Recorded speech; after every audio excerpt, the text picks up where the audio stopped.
నమస్కారం. శ్రీ చదివే నవలలను విని ఆనందిద్దాం. ఈరోజు మనం నారాయణరావు నవల 30వ భాగాన్ని విందాం.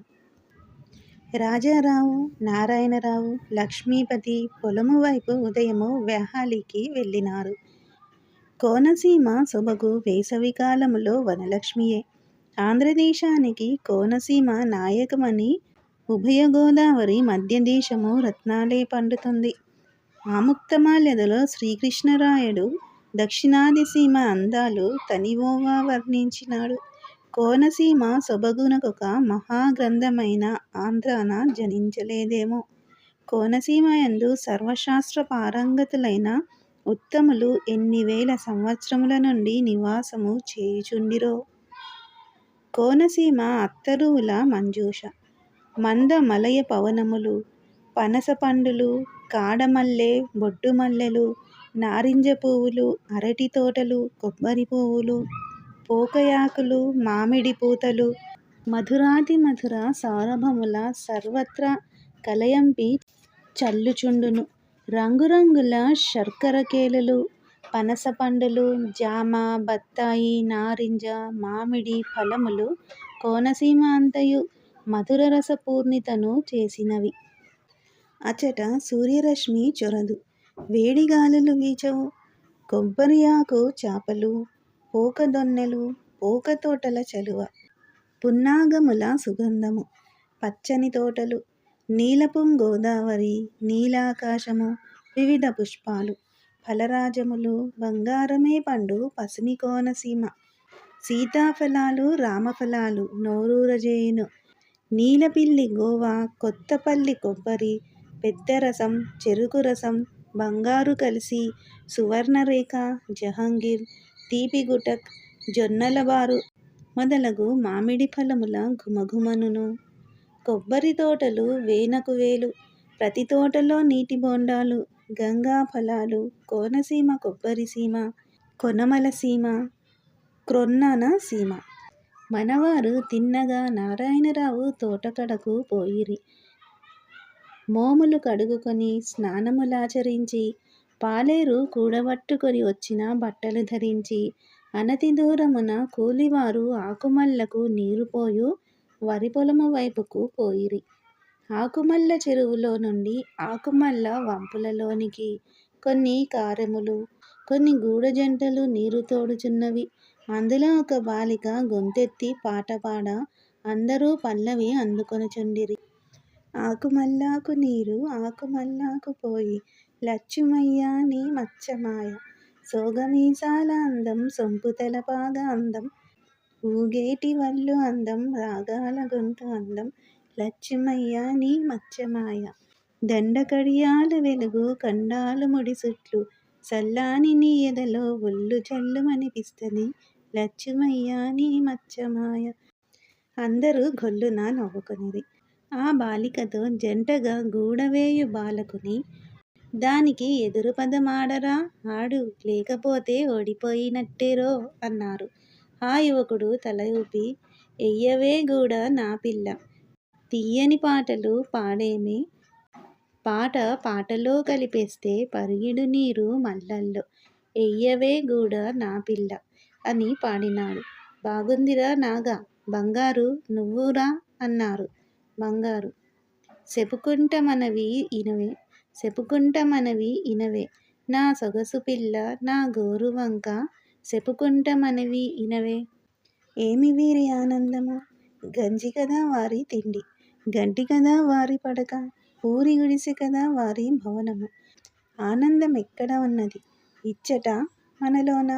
పారలౌకికానందము పరమహంసలకు, లౌకికానందమో ఈ భూమాత శిశువులకేనా.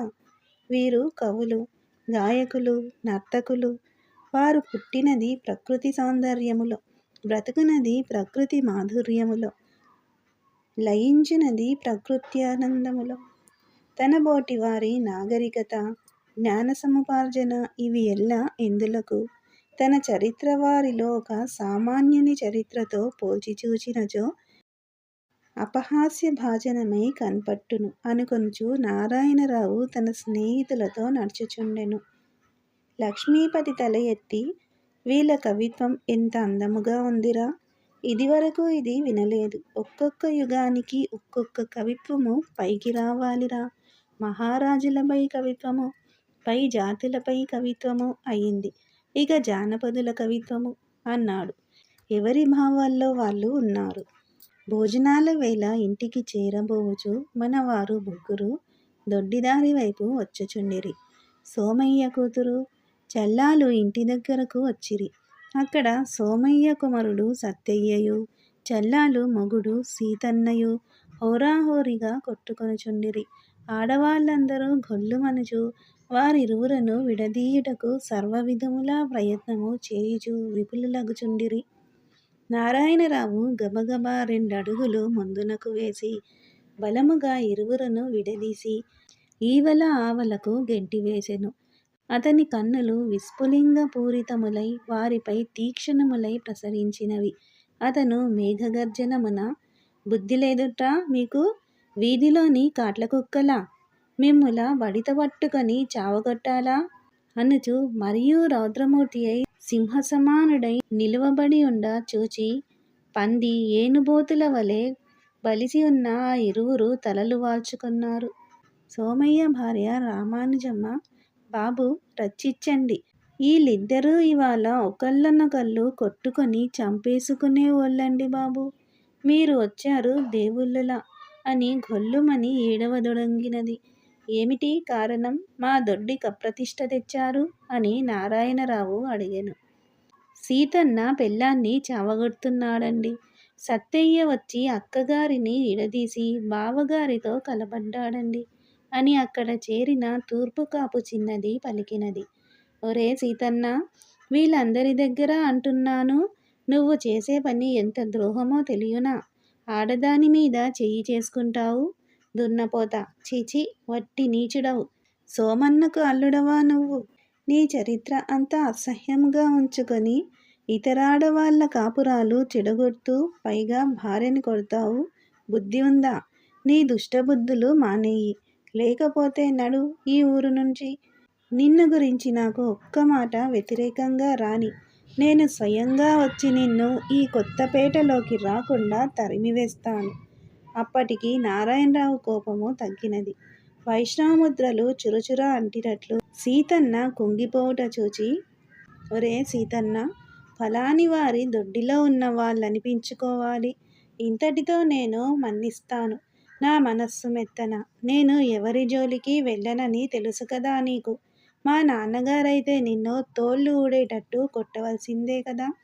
మా అన్నయ్య తత్క్షణం వెళ్ళిపోమ్మంటాడు కదా. వెనుక ఓ మాట చూశాను, నీ భార్య కుంగిపోవటం. నీ భార్య అందం ఈ దొడ్డిలో ఎవరికైనా ఉందా? దాని ప్రేమలో మెలుగు పో అనినాడు. సీతన్న సిగ్గుతో చచ్చిపోయినాడు.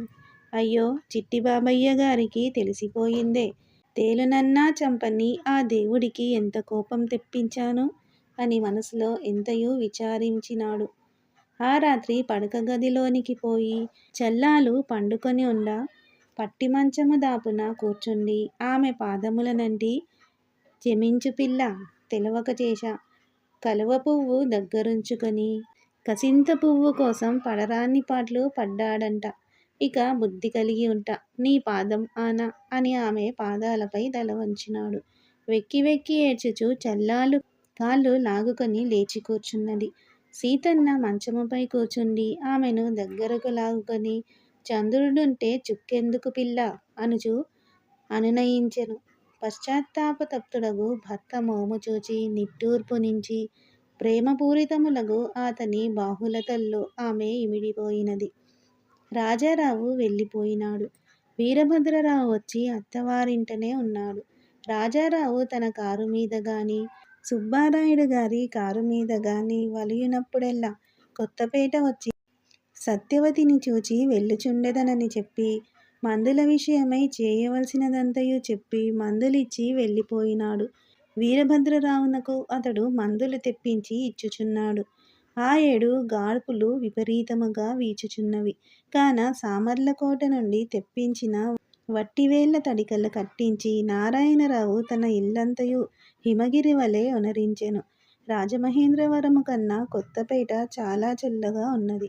జమీందారు గారు, వారి భార్యయు, కుమారుడును నీలగిరికి వెళ్ళినారు. శారద అత్తవారింటనే ఉన్నది. ఆమె కొత్తపేట వచ్చినప్పటి నుండి భర్తకు కాళ్ళు కడుగుకొనుటకు నీరొసగెను. నాగరత్నంతో తాళం చెవులు పట్టుకురా నాగరత్నం అంటే సూర్యుడు గ్రహించి చిరునవ్వుతో నాగరత్నం చిన్న మామయ్యవే అన్నది. నాకు తెలవదా ఏమిటి పిన్ని అని నాగరత్నం సుడిగాలిలా మాయమై నారాయణరావు బట్టల బీరువా తాళములు చిన్నత్తయ్య ఇమ్మంటున్నదని తీసుకొని వచ్చినది. నారాయణరావు కాళ్ళు కడుగుకొని లోనికి వచ్చినప్పటికీ పట్టుబట్టలు పట్టుకొని నాగరత్నం నిలిచి ఉండెను. నాగరత్నం చిన్నత్తయ్య బీరువా తీసి నీకిచ్చిందా ఏమిటే అని ప్రశ్నించినాడు. నాగరత్నం అవునన్నది. ఆ మరునాడు మధ్యాహ్నం కొత్తపేటలో ఇల్లంటుకొన్నవి. తన ఇంటికడ నిప్పు ఆర్పు వాయు పదార్థమొకటి ఉన్న గొట్టము పట్టుకొని లక్ష్మీపతియు వీరభద్రరావు కూడరా నారాయణరావు అంటుకున్న ఇళ్ల వైపునకు పరిగెత్తెను.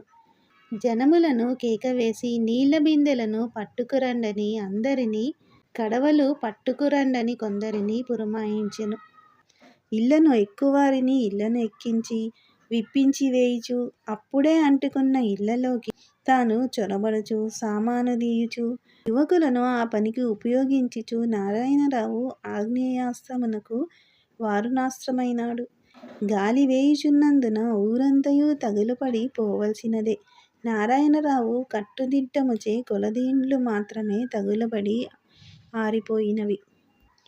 అందులో పెద్దకాపువారి తాటాకుల 4 ఇళ్ల భవంతి ఉన్నది.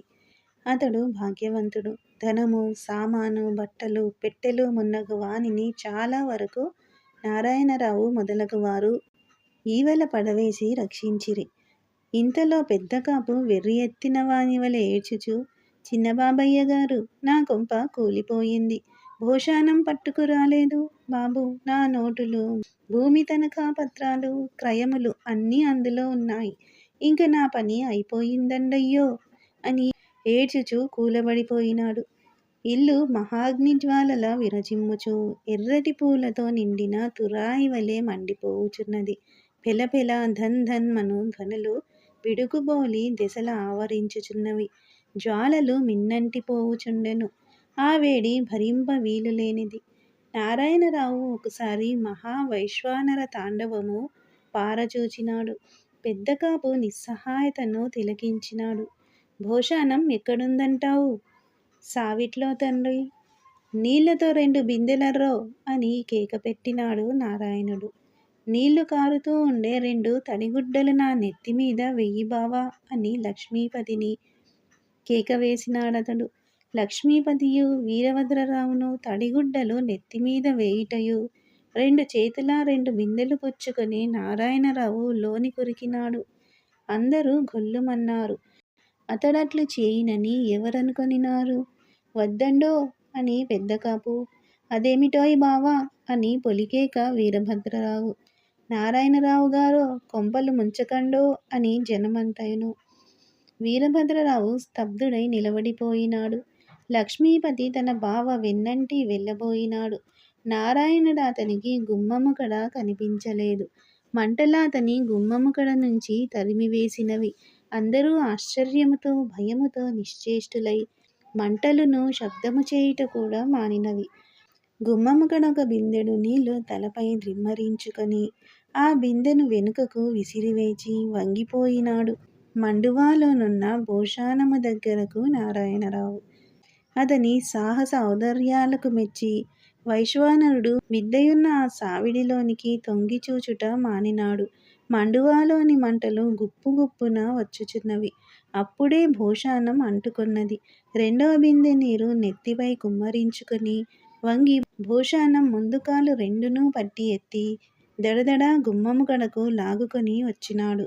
లోపల ఏమి చేయుచున్నాడో, సొమ్మసిల్లి పడిపోయినాడో అని కంఠపూర్ణమగు దుఃఖముతో లక్ష్మీపతి నీళ్ల బిందెలు తెప్పించుచు చేటలతో గుమ్మములోనికి పోయించుచు తానును లోనికి దుముక సిద్ధముగా నున్నంతలో మంటలో నుండి నారాయణుడు భోషాణము లాగుకొనుచు వచ్చుట చూచినాడు.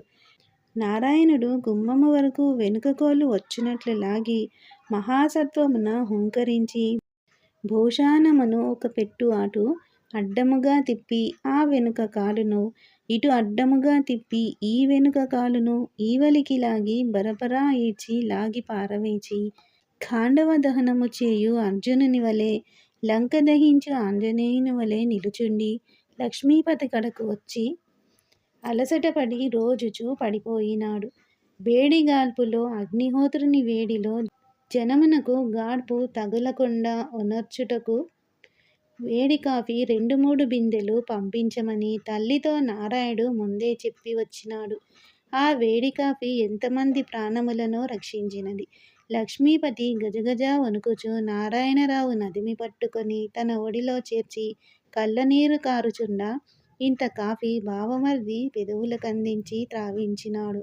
10 నిమిషముల్లో నారాయణుడు తేరినాడు. ఇంటికి చరచరా వచ్చినాడు. బండి వద్దన్నాడు. పట్టుకొనవద్దన్నాడు.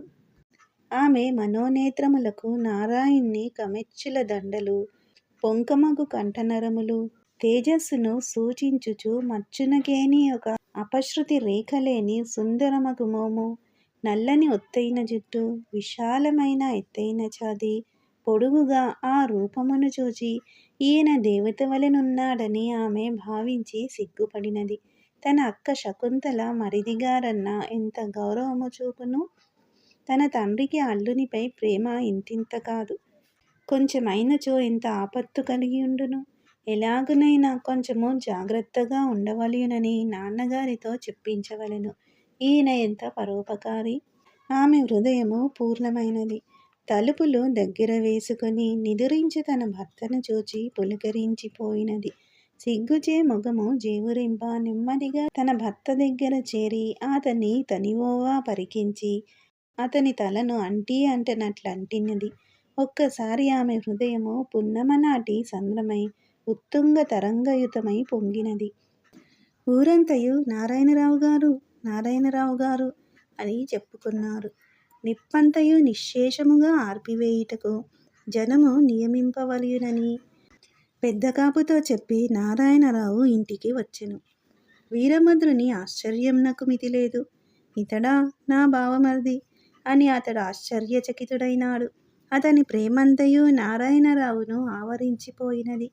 జరిగినదెల్లయూ పూసగుచ్చినట్లు లక్ష్మీపతి ఇంటిల్లిపాదికి చెప్పినాడు. శారదకు గుండెలు దడదడా కొట్టుకొన్నవి. ఇల్లు కూలితే నా తండ్రి, అన్నీ ఇలాంటి పనులే చేస్తావు నువ్వు అంటూ జానకమ్మగారు కూర్చున్న కుమారుని తలనిమిరింది. ఇంతలో పెద్దకాపు అతని కుమారుడు వచ్చి సుబ్బారాయుడు గారికి నమస్కారము చేసి నారాయణరావు పాదాలకు దండము పెట్టిరి. సుబ్బారాయుడు గారు రహస్యముగా తన కన్నుల నీరు తుడుచుకొనిరి. తక్కిన వారందరూ సంతోషభాష్పములా విడిచిరి. తండ్రి నన్ను రక్షించారు. ఏమి ధైర్యం, ఏమి చొరవ, ఏమి బలం. నారాయణరావు బాబుతి. సుబ్బారాయుడు అన్నగారు, మీ బాబు మా వాళ్ళందరికీ బుద్ధి చెప్పారండి. ఆ రాత్రి నారాయణరావు తన పందిరి మంచముపై పండుకొని మాగన్ను వేచెను. శారదయు నారాయణరావును వేరువేరుగా పండుకొందురు. శారదకు ఇంకొక మంచము వేయించమని రహస్యముగా సూర్యుడితో చెప్పినాడతడు. శారదయు ఆ మంచము మీద పండుకొనినది. లోకమునకేమి తెలియను. భార్యాభర్తలు సిగ్గుచే మాట్లాడరనుకొన్నారు. ఎంతో సరదాగల నారాయణరావు తలదూగించుకొనడు. భార్యనేమియూ అడగడు. శారద భర్తకు నీళ్లు తోడించుట గాని, సబ్బునిచ్చుట గాని, తువ్వాలిచ్చుట గాని లేదు. శారద కడ నుండి భర్తకు గాని, నారాయణరావు కడ నుండి భార్యకు కాని ఉత్తరములు లేవు. ఇది అంతయు ఒక విచిత్ర దాంపత్యమనుకొనిరి. సూర్యుడు కూడా నిజము పూర్తిగా గ్రహింపలేదు. శకుంతల మాత్రం సంపూర్ణముగా గ్రహించినది. ప్రథమ దినములలో నారాయణుడు ఆవేదన నందెను. అతని ప్రేమ విజృంభించి అతని దహించివేయునది. అతడు ధీరోదాత్తుడగుటచే నిశ్చల చిత్తుడై భార్యను పొరపాటుననైనా ముట్టుకొనువాడు కాదు. శారద తన్ను భర్త ఏమి కోరునో అని భయపడునది. అందుకనియే కాపురమునకు వచ్చిన ప్రథమ దినములలో ఎంతసేపటి వరకో నిద్రపోవక చివరికి ఒడలు తెలియక నిద్రపోవునది. రాను రాను భర్త సద్గుణ సంపన్నుడనియు దయార్ధ హృదయుడనియు సంపూర్ణముగా అవగతమైనది ఆమెకు. అందుచే నిర్భయముగా ఆమె భర్తతో ఒక్క గదిలోనే నిదురగూడునది. తానొక్కతియే పండుకొనుచున్నానన్న భావమే ఆమెకు పరీక్షలకు చదువు రోజుల్లో లేదు. అప్పుడామె సంపూర్ణముగా బాలికయే. హిందూ కుటుంబముల్లో భార్యాభర్తలకు పునఃసంధాన మహోత్సవము సలిపినప్పుడు 13, 14, 15 ఏడుండును. అప్పుడు బాలికలకు ప్రేమయుండుట అరుదు.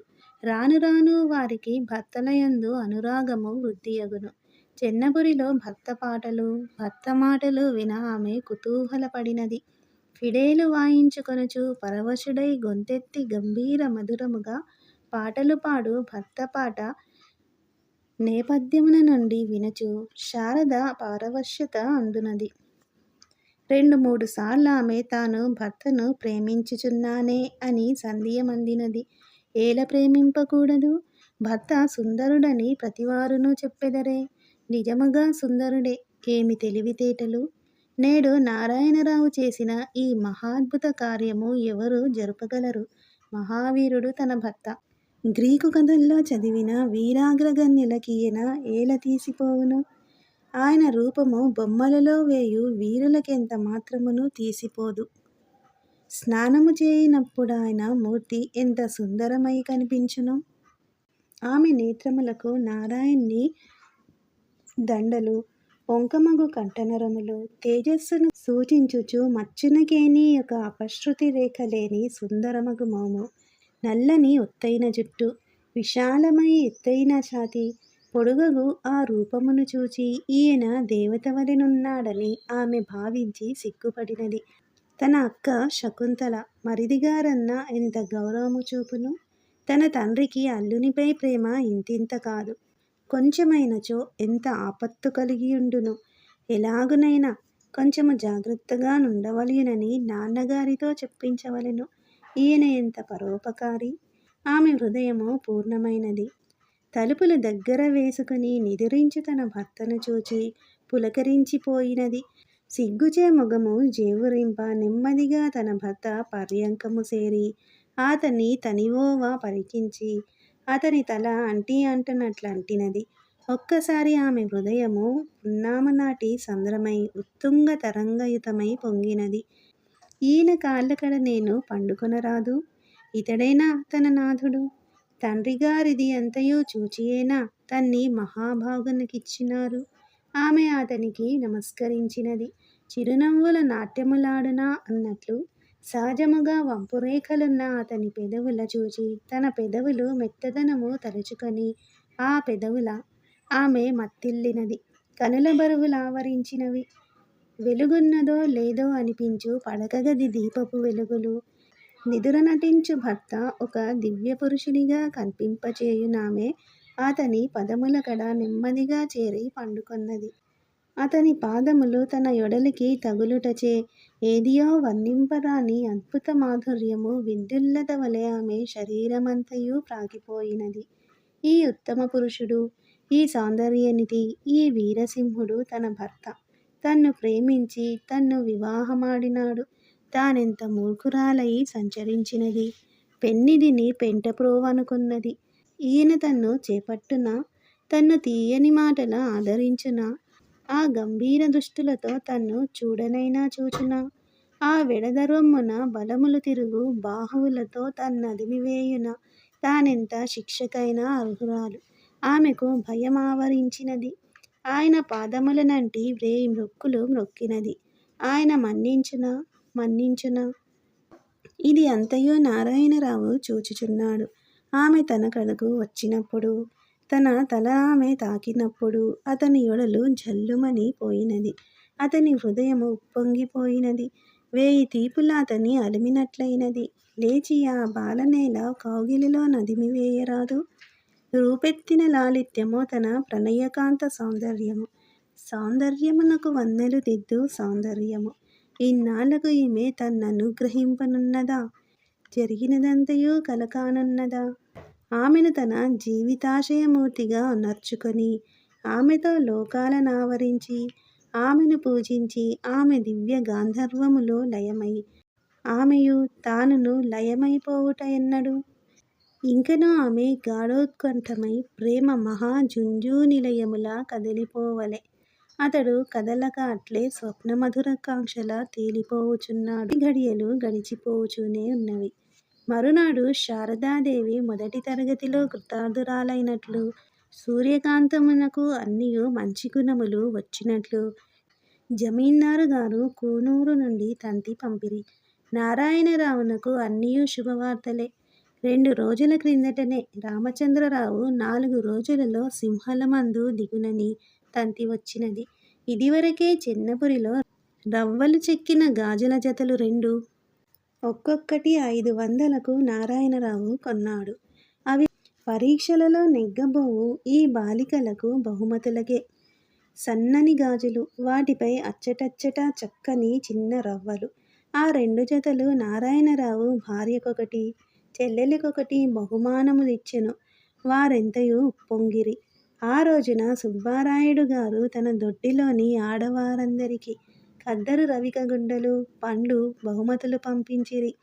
శారద సంతోషము ద్విగుణీకృతమగునట్లు ప్రతివారు సూర్యుడును శారదను పొగుడువారే. సూర్యకాంతము శారదను కౌగిలించుకొన్నది. వదినా, మా అన్నగారు అమెరికా నుండి 4 రోజుల్లో వస్తున్నారట కదూ అనినది శారద. ఉండమ్మా వదినా, అన్నీ వేళాకోళాలు మొదలుపెట్టావు. సోమయ్య భార్య జానకమ్మ గారితో తన అల్లునికి, తన కుమారునికి జరిగిన యుద్ధము, అల్లుని చెడు నడవడి, చిన్నబాబయ్య గారు చేసిన ఉపకారములన్నీయూ చెప్పినది. ఆనాటి నుండి సీతన్న మారిపోయాడండి. నారాయణరావు గారు మంచి ప్రభుతల్లి అని చెప్పుకొన్నది. శారద ఆ చిత్రచరిత్ర వినుచు కన్నుల ఆనందపు వెలుగులు చిమ్మినది. అందుకనా చల్లాలు తన్నతి గౌరవము చేయుచున్నది. తానన్న వెర్రి ఆపేక్ష చూపుచున్నది. చల్లాలు వెంకాయమ్మ ఒక్క ఈడు. చిన్నతనము నుండి నారాయణ్ణి ఆటలు పాటలు అన్నియు చల్లాలెరుగును. మీ ఆయనగోరు చిన్నతనంలో కుట్టమూర్తిలా ఉండేవోరు. తొనలుండేవోళ్ళు. ఒంటినిండా నగలతో గంతులేస్తుంటే దిష్టి తగిలిపోతుందనుకునేవోరు అమ్మగారు. అందరికీ ఎత్తుకోవాలని ఉండేది. ఎత్తుకోనిస్తేనా? ఆరికి ఎంత బలం! ఓ మాటు మా ఒంగోలావు గిత్తదూడను ఊరకుక్క ఒకటి కరవబోతుంటే దాన్ని తోకొచ్చుకొని బరబరా లాగి పారేశారు. అప్పుడు 3వ ఏడు. కుక్క పోతురించిన గేదెదూడలాంటిది. అడిలి కొయ్యో కొయ్యో అంటూ పారిపోయిందండి. ఆయన సదుగులు పెద్దవి, బుద్ధులు గొప్పవి. ఎంత గొప్పోరండి! చిన్నతనాన్నుంచి మాలాంటి వోళ్ళ మీద ప్రేమ. మాలోళ్ళంటే ఆళ్ళకన్నీ ఇస్తూ ఉండేవారు. గాంధీగారి మాట రాకమునుపే ఇంటిలోవన్నీ తీసుకెళ్ళి మాలోళ్ళ పిల్లలకి, మా పిల్లలకి పెడ్తుండేవోరండి.